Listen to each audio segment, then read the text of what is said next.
نحمدہ ونصلی علی رسولہ الکریم اما بعد فاعوذ باللہ من الشیطان الرجیم بسم اللہ الرحمن الرحیم۔ تمام دیکھنے والے دوستوں کو، بھائیوں کو، بزرگوں کو، بہنوں کو میری طرف سے السلام علیکم ورحمۃ اللہ وبرکاتہ۔ امید کروں گا کہ آپ تمام دوست احباب خیر و عافیت سے ہوں گے۔ دوستو، جیسا کہ آپ جانتے ہیں کہ وقفاً فوقتاً ہم کسی نہ کسی مسئلے کے حل کے لیے کوئی نہ کوئی وظیفہ لے آتے ہیں، تو انشاءاللہ العزیز اس ویڈیو میں بھی ہم ایک وظیفہ لائے ہیں آپ سب کے لیے انشاءاللہ۔ خواب میں اکثر لوگ ڈر جاتے ہیں، شیاطینی خواب آتے ہیں، شیاطینی خواب دیکھنے کی وجہ سے احتلام ہو جاتا ہے، تو اس احتلام سے بچنے کے لیے وظیفہ لائے ہیں انشاءاللہ العزیز۔ اس ویڈیو میں آگے بتائیں گے، تو آپ اس وظیفے کو کریں گے تو اللہ رب العزت کے فضل و کرم سے انشاءاللہ العزیز آپ کا یہ معاملہ بھی اللہ پاک حل فرمائے گا۔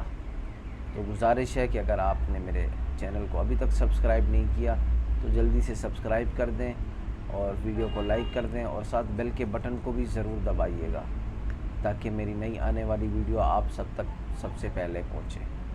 تو دیر نہ کرتے ہوئے چلتے ہیں آگے وظیفے کی طرف۔ تو وظیفہ بہت آسان ہے، 29 پارے کی سورہ ہے، سورہ معارج۔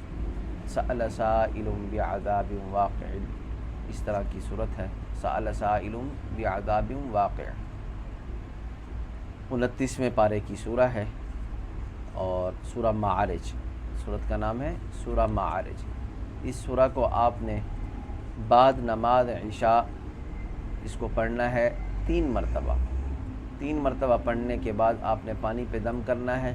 پانی پہ دم کرنے کے بعد آپ نے اس پانی کو پی لینا ہے، اور ساتھ ساتھ اپنے سینے پہ بھی دم کر دینا ہے، اور ہاتھوں پہ دم کر کے پورے جسم پہ پھیر لینا ہے، ٹھیک ہے۔ سورہ معارج 29ویں پارے میں ہے۔ اس کو بعد نماز عشاء 3 مرتبہ پڑھ کے پانی پہ دم کر کے پینا ہے، اور ہاتھوں پہ دم کر کے پورے جسم پہ پھیرنا ہے۔ یاد رہے، اس عمل کی اجازت لینا لازمی ہے، بغیر اجازت اس عمل کو نہ کیجیے گا۔ جو بھی کرے گا وہ اپنے نفع نقصان کا ذمہ دار خود ہوگا۔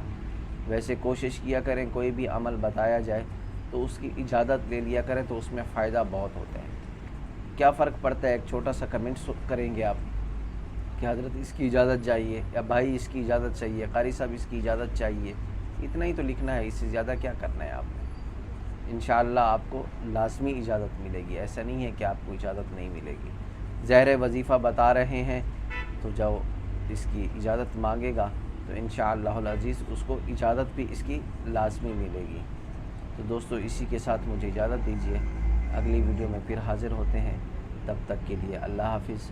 السلام علیکم ورحمۃ اللہ وبرکاتہ۔